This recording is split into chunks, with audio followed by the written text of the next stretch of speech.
if you're going to be an entrepreneur, you almost have the opposite profile as a soldier.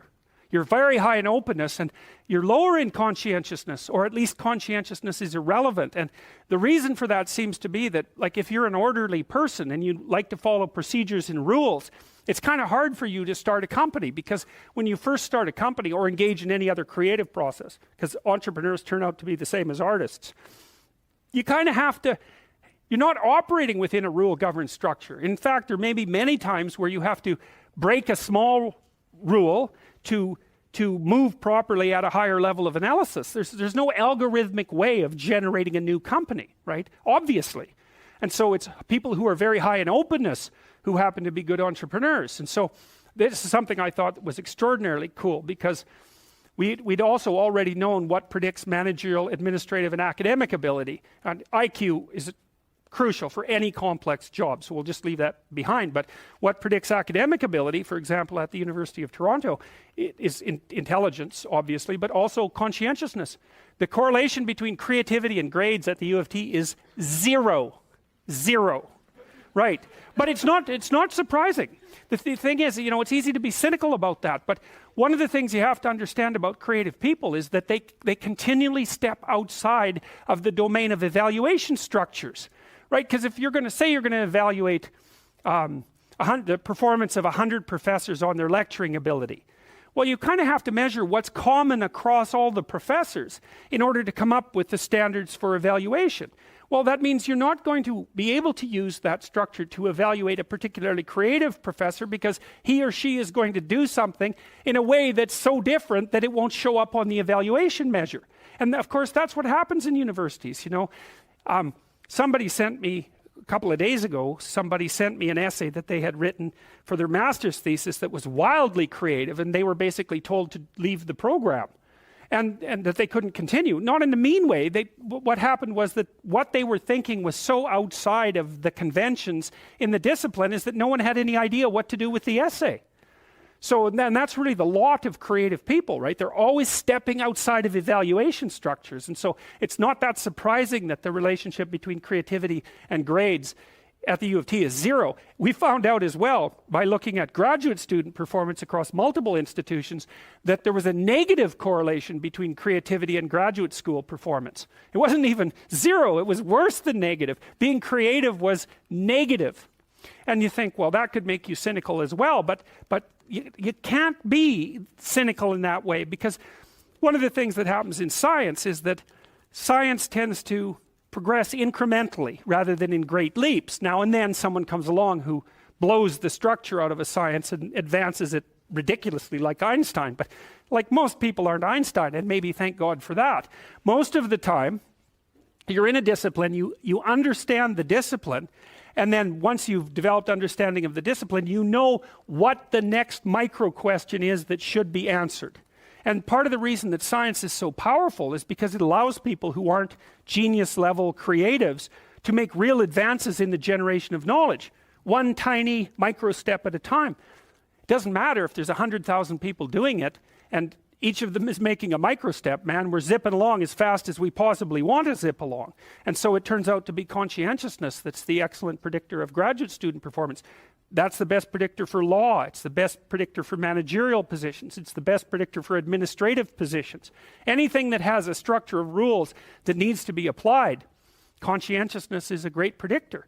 So, but it's not good for predicting artistic ability or entrepreneurial ability. And that's also really important, because one of the things, this is partly why bureaucracies stultify, right? Because what happens is as they develop, they get chock full of conscientious people, with a few psychopaths thrown in there just for good measure. They get chock full of conscientious people busily zooming efficiently down a single track, and then all of a sudden the landscape shifts and they're going very, very efficiently in exactly the wrong direction, and then the whole bloody thing falls apart.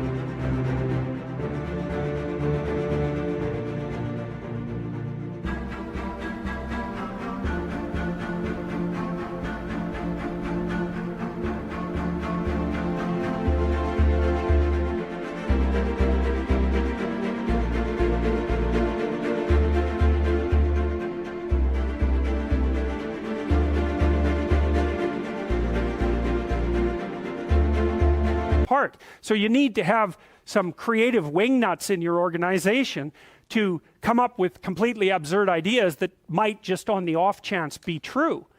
And so creativity is strange in that manner too, because it's a high risk, high return game. You're a lot safer in your life to find a functioning entity and to operate as a cog within it, as long as the entity keeps functioning. Because if you're creative and you go off on tangents all the time, there's some probability that one of those tangents is going to be exactly what is needed at the time, and you're going to become hyper successful as a consequence. But there's much more probability that even though some of your ideas might be highly valuable, the probability that this is the right time and place for them is extraordinarily low. So to produce a successful creative product, for example, in the marketplace, you need a ridiculous combination of creativity so that you keep generating ideas, and then a network around you of people who have skills that you don't, and then the production of a product, let's say, whatever that happens to be, that's actually in demand by the marketplace at exactly that moment, and that someone else hasn't already done better. So the sensible thing to tell anybody who wants to be